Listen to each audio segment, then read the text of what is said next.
नमस्कार दोस्तों, मैं कुलदीप सिंह आज मौजूद हूं कुरुक्षेत्र लघु सचिवालय परिसर में। यहां पर आप मेरे पीछे देख सकते हैं LCLO के जो कर्मचारी हैं वो पिछले कई दिनों से कई महीनों से धरनारत हैं। क्यों ये कर्मचारी भाई धरना लगाने पर मजबूर हैं? दिन रात ये धरना लगाए हुए हैं और सरकार से इनकी प्रार्थना कि वो इनकी मांगों को पूरा करे। नमस्कार भाइयों। नमस्कार जी, आपका परिचय सर? मैं देवेंद्र, जिला प्रधान फरीदाबाद से। अच्छा, आप जी? मैं शुभम, LCLO जिला कैथल से। अच्छा, तो सर एक बार आप ये बताएं कि ये LCLO क्या है, आप किस विभाग के कर्मचारी हो? ये सरकार ने एक पोस्ट निकाली थी CPLO, creed panchayat local operator. Creed panchayat creed विभाग, ये क्रीड विभाग ने निकाली थी। क्रीड विभाग और फैमिली एडिट डिपार्टमेंट दोनों ने मिलकर ये पोस्ट फॉर्म निकाला था। और ये फॉर्म निकाला था कि 7,000 पंचायतें जो हमारी हैं हमारे हरियाणा में, वो हर पंचायत में एक CPLO भर्ती होगा। अच्छा जी, तो आपका कार्य क्या था जी? हमारा कार्य था फैमिली आईडी में जितनी भी प्रॉब्लम्स हैं या गांव में जो जितने भी गवर्नमेंट के कागज़ बनने हैं उन सभी में हमारा ये था कि उन कागज़ों में बिना किसी से पैसे लिए उनको समाधान करना था। अच्छा, तो अब आपको यहाँ धरना लगाने पे क्यों मजबूर होना पड़ा जी? रीज़न ये रहा जी, इन्होंने फॉर्म तो निकाल दिया CPLO का और 2 एग्ज़ाम लिए हमसे, एक नेगेटिव मार्किंग का, दोनों ही नेगेटिव मार्किंग थे। तो इन्होंने क्या 1,000 रुपये फ़ीस ली और इन्होंने रिजल्ट निकाला 2 भागों में। पहले भाग में जो रिजल्ट निकाला इन्होंने 3,500 बच्चों का, वो तो इनको बना दिया इन्होंने CPLO। और 3,000 के लगभग ही जो इन्होंने 3,500 के लगभग जो सेकंड इन्होंने वो निकाला रिजल्ट, वो उनको बना दिया LCLO जो पोस्ट ही नहीं है, पूरे नोटिफिकेशन में नहीं है, तो वो पोस्ट कहाँ से आ गई? हमारा सिर्फ एक ही छोटा सा मुद्दा है कि जिस पोस्ट पे आपने भर्ती की है हमें सिर्फ वही पोस्ट दी जाए, सिंपल सा। और ना हमें कोई मांगे हैं ना कुछ है। ये जो मतलब पद निकाला जो नोटिफिकेशन में नहीं है, ये किसने किया जी? इसके लिए कौन जिम्मेदार है? ये क्रीड पंचायत और फैमिली एडिट डिपार्टमेंट, इन दोनों ने मिलकर निकाला था। अच्छा, तो इससे आपका नुकसान क्या हुआ सर? नुकसान ये हुआ कि देखो, इन्होंने हमारा पेपर लिया CPLO का, तो पेपर तो एक ही पेपर दिया, सभी बच्चों ने एक ही पेपर दिया। रिजल्ट के टाइम ये क्या करते हैं कि आधे बच्चों को तो इन्होंने CPLO बना दिया। CPLO को तो सैलरी भी मिल रही है, उनको कमीशन भी मिल रहा है, उनको काम भी मिल रहा है, जबकि हमें LCLO बना दिया। ना तो हमें कोई काम मिल रहा, ना कोई हमें कमीशन मिल रहा, हम 0 सैलरी के हैं और हमें कम से कम 2.5 साल हो गया ऐसे ही भटक रहे हम। ना हमारी आज तक 1 रुपया, 2.5 सालों से आपको कोई मेहनता, ना कोई वेतन, कोई कुछ नहीं मिल रहा सर? बाकायदा हमारा ऑफर लेटर भी दिया गया, हमारी जो ADC ऑफिस में है वहाँ पर एप्लीकेशन भी लिखवाई गई, वहाँ पर साइन भी करवाए गए थे हमारे कि वे आपको इस पोस्ट पे ज्वाइन करवा रहे हैं। लेकिन उसके बाद कुछ भी प्रोसेस नहीं हुआ, ना हमारा आज तक 1 रुपया आया।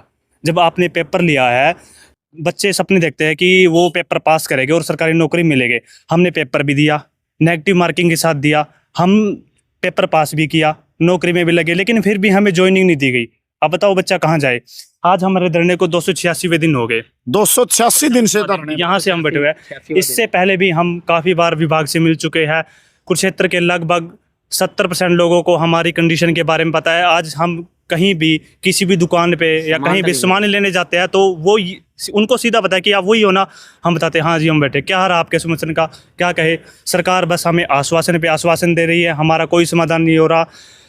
हम जिस भी विभाग में जिस भी अधिकारी के पास जाते हैं वो क्या कहता है कि आपकी फाइल नहीं हमारे पास आई।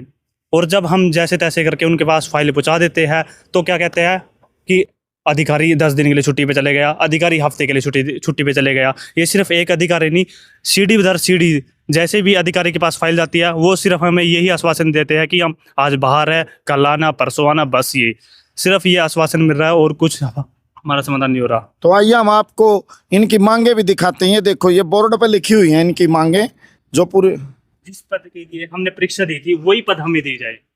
हमने पेपर पास किया है, हम कोई खैरात नहीं मांग रहे, हम हमारा हक मांग रहे हैं किसी से कि हमने पेपर पास किया है सरकारी नौकरी का, तो हमें वो हक दिया जाए हमारा। तो मूल मांग जो है, जिस पद के लिए परीक्षा दी गई उसी पद पर नियुक्ति दी जाए और पद के अनुरूप वेतन एवं सुविधा दी जाए, जी। यही मांग है। तो आज एक बड़ा हैरत अंगेज और आश्चर्यजनक मुद्दा हमारे सामने आया है कि जो रिक्रूटमेंट करनी होती है, जो नियुक्ति करनी होती है, उसके लिए जो एक सिस्टम होता है, उस सिस्टम का कितना बड़ा फेलियर और बहुत से नौजवानों को एक प्रकार से शोषण की चक्की में फेंक देना, परेशानी करने वाला। ये जो LCLO के नाम पर जो आप लोगों के साथ धोखाधड़ी या परेशान किया जा रहा है, इससे कितने युवा प्रभावित हैं? लगभग 3,500।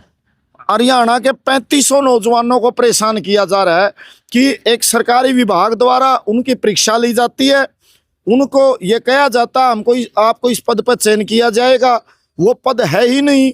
कितना बड़ी धांधली है। क्या उन लोगों की जिम्मेवारी तय नहीं होनी चाहिए? क्या उस डिपार्टमेंट के डायरेक्टर की, चीफ की इस पर कोई जिम्मेवारी नहीं बनती? क्या उस विभाग के मंत्री को इसकी जिम्मेवारी नहीं लेनी चाहिए? क्या आदरणीय मुख्यमंत्री सही नायब सैनी जी जो जन सेवा की बात करते हैं, लोक सेवक होने की बात करते हैं, उनको इन नौजवानों की तकलीफ को नहीं डील करना चाहिए संवेदनशीलता के साथ? और ये एक बहुत बड़ा घोटाला नजर आ रहा है कि किस ढंग से एक फ्रॉड और एक धोखाधड़ी की जाती है सरकारी विभाग के बड़े अफसरों के द्वारा। हमारी दर्शकों से अपील है कि वो इस समस्या को समझें, जानें, और सत्ता में बैठे लोगों से भी हमारा अनुरोध है कि इस तरह के कार्य एक प्रकार से खोखला करते हैं और सिस्टम पर से नौजवानों का विश्वास उठाते हैं।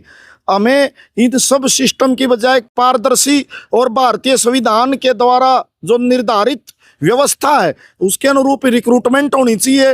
और जो नौकरी के लिए रिक्रूटमेंट के लिए जिनको एक प्रकार से उस प्रक्रिया में लिया जाए, उनको नियमानुसार वेतन भत्ते दिए जाने चाहिए। आप सबने समय दिया जी, आपका भी बहुत बहुत धन्यवाद और सभी दर्शकों का भी बहुत बहुत शुक्रिया।